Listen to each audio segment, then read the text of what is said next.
மாநில நிதி அமைச்சர்களுடனான ஆலோசனைக் கூட்டம் மத்திய நிதி அமைச்சர் ப சிதம்பரம் தலைமையில் இன்று நடைபெறுகிறது. தொழில்துறை நிர்வாகிகளும் இந்த கூட்டத்தில் பங்கேற்க உள்ளனர். அடுத்த மாதம் மத்திய பொது பட்ஜெட் தாக்கல் செய்யப்பட உள்ள நிலையில் இந்த கூட்டம் கூட்டப்பட உள்ளது. சரக்கு மற்றும் சேவை வரி குறித்து இந்த கூட்டத்தில் முக்கியமாக விவாதிக்கப்படும் என தெரிகிறது.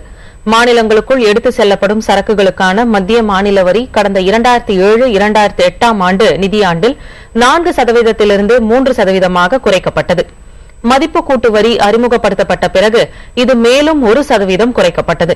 இதனால் மாநில அரசுகளுக்கு இழப்பீடு வழங்க வேண்டும் என பல்வேறு மாநிலங்கள் மத்திய அரசை தொடர்ந்து வலியுறுத்தி வருகின்றன.